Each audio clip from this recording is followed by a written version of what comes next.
आपका ठीक थोड़ा सा गड़बड़ा। देखिए, जिन लोगों के छठे भाव में शुक्र गोचर कर रहे हैं, उनको अपना सबसे सर्वप्रथम रूटीन ठीक करने की आवश्यकता है। दूसरा जैसे उनको हेल्थ इश्यू क्या हो सकते हैं, डायबिटीज, थायराइड या जो रिप्रोडक्टिव सिस्टम के जो डिजीज होते हैं वो हो सकते हैं। तो अगर आपका रूटीन पहले से ठीक है, बहुत ज्यादा दिक्कत की आवश्यकता नहीं है, डरने की आवश्यकता नहीं है। दूसरा, अगर आपका रूटीन ठीक नहीं है तो आपको रूटीन ठीक कर लेना चाहिए। दूसरा, आप सर्विस ओरिएंटेड हो जाइए। मतलब जितना ज्यादा एक सर्विस ओरिएंटेड का मतलब ये है कि एक नौकर जिस तरीके से सेवा करता है, उस तरीके का अगर आपका पहले से काम है, इतना आप परिश्रमी हैं, तो फिर ये आपको बहुत ज्यादा दिक्कत नहीं करेगा। दूसरा, जो अष्टम भाव से जुड़े हुए हैं, अगर आप रिसर्च में हैं, ऑकल्ट में है, मेडिटेशन में, योग में है, तो बहुत ज्यादा डरने की आवश्यकता नहीं है। लेकिन अगर इस तरीके का नहीं है तो आप रिसर्च से जुड़ जाइए, ऑकल्ट से जुड़ जाइए, मेडिटेशन से जुड़ जाइए। प्रतिदिन आधा घंटा मेडिटेशन ध्यान के लिए निकालिए। और ज्योतिष सीख सकते हैं, ज्योतिष नहीं सीख सकते हैं तो कम से कम आधा घंटा आप यूट्यूब पे वीडियोज भी देख सकते हैं।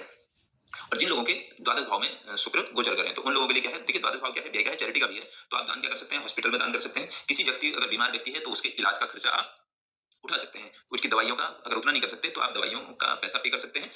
और दूसरा, आप दूसरे को कंफर्ट महसूस कराएं। देखिए, शुक्र का सबसे बड़ा जो गुण है वो है कंफर्ट। अगर आप दूसरे को कंफर्ट महसूस कराते हैं, दूसरे को सहज महसूस कराते हैं, दूसरे को अच्छा महसूस कराते हैं, तो भी आपका शुक्र अच्छा हो जाएगा। तो इसके अलावा आप शुक्रवार के दिन तुलसी के पेड़ के नीचे घी का दिया जलाएं और ओम सुम शुक्राय नमः का जप करें, तो आपका कल्याण होगा। आपने मेरे वीडियो को इतने ध्यान से देखा, इसके लिए आपका बहुत बहुत धन्यवाद।